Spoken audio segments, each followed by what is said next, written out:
مفاجأة الفنجان. كانت ليلة شتاء باردة، وكنت أجلس في انتظار أختي بجوار النافذة، فقد أتيت إلى منزلها للاحتفال بعيد ميلادها، وكنت أنا وأولادها نجهز لها مفاجأة بهذه المناسبة. سمعنا صوت سيارة الشركة وهي تقف أمام المنزل، وبسرعة أطفأنا كل الأنوار لكي تبدأ المفاجأة. وأنا أسمع خطواتها على السلم أشفقت عليها، فعملها حقا شاق لكونها تعمل في مجال الإرشاد السياحي، يتطلب منها أحيانا أن تنتقل للكثير من المناطق في يوم واحد، وأن لا تغادر الابتسامة وجهها مهما كان بها من التعب. وفتحت الباب ودخلت وهي تنادي على الأولاد، فأضأنا الأنوار وفرحت عندما رأتني، ولكن لم تكن هذه المفاجأة الحقيقية في هذه الليلة. لقد كان هناك العديد من المفاجآت غير احتفالنا بعيد ميلادها. بعد أن قدمنا لها الهدايا والتهمنا تورتة عيد ميلادها، استأذنت أختي في الذهاب إلى النوم، قائلة لنا إنه كان يوم حافل جدا. تعبناها قليلا ثم تركناها لترتاح بغرفتها، ولكن هل سترتاح فعلا؟ وهل ستكون ليلتنا جميعا سعيدة مثلما تمنينا لبعضنا قبل ذهاب كل منا إلى فراشه؟ لقد تمنينا لبعضنا البعض أحلاما سعيدة وليلة هادئة، ولكن أمنياتنا لم تتحقق.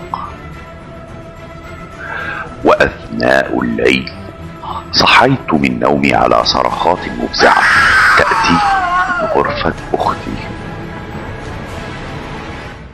جريت عليها وأنا أتخبط في طريقي وأجري بسرعة، ولكن وجدت أنني أجري ولا أصل إليها، كأن المسافة بين غرفتي وغرفتها بعدت مئات الأمتار. وأخيرا وصلت إلى باب الغرفة، فوجدتها في حالة يرثى لها وهي تشير في اتجاه ما بالغرفة وهي تصرخ: ابعدوا عني، ابعدوا عني.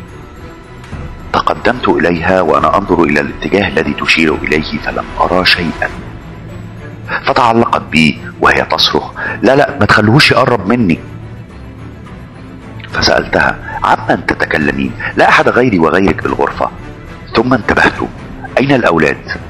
لماذا لا يسمعون كل هذا الضجيج؟ فحاولت أن أتركها كي أضيء نور الغرفة، ولكنها تمسكت بي أكثر، ولكن حاولت تهدئتها قائلة لها: أنا جنبك ما تخافيش. وكان مفتاح النور بالقرب من فراشها. نورت النور وحدثت المفاجأة الأكبر.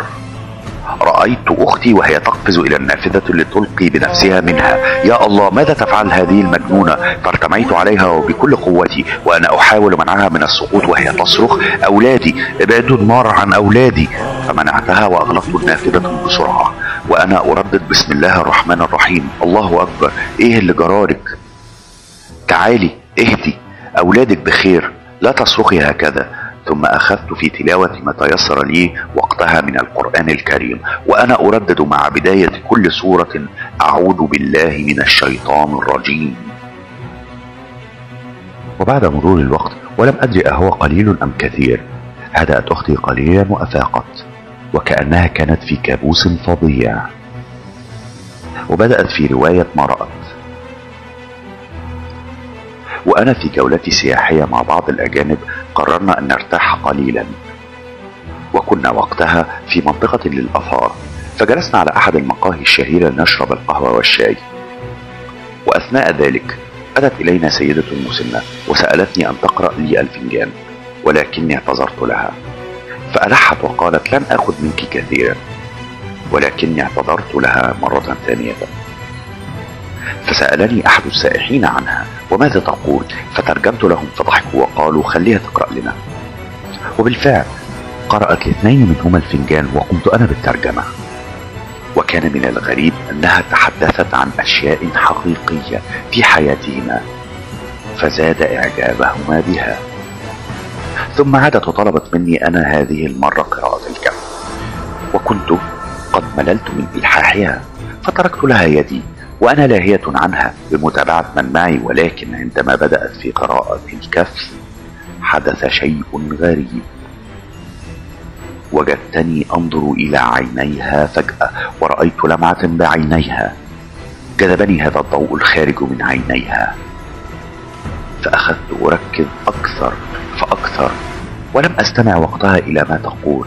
لقد سمعت همهمات همهمات همهمات تأتي من بعيد، وكما أخذت يدي تركتها وأنا غاية في الإرهاق والتعب. وبعدها قررنا إنهاء الجولة وعدت إلى المنزل، وأثناء نومي سمعت نفس الهمهمات تأتي من بعيد وتعلو أكثر فأكثر. فتحت عيني لأرى عبدا أسودا أمامي لا يرتدي سوى شيء بسيط يلتف حول خصره ويتحفز الاقتراب مني، فقلت أعوذ بالله من الشيطان الرجيم. فأكملت وبعدها رأيتك وأنت تدخلين الغرفة ولم أسمعك، ولكني وجدت النار تشتعل بكل مكان بالبيت وتخرج من غرفتي لتنتشر بالبيت كله، فخفت على أولادي وجريت عليهم كي أنقذهم من النار. غريبة جدا، لقد تخيلت أختي أنها ستذهب لتنقذ أولادها من النار عندما اندفعت لتلقي بنفسها من النافذة. قلت لها نامي والصباح رباح، ما تخافيش أنا قاعدة جنبك. وفجأة تذكرت الأولاد. أين الأولاد؟ لقد نسيت أنهم لم يستيقظوا على هذه الضجة.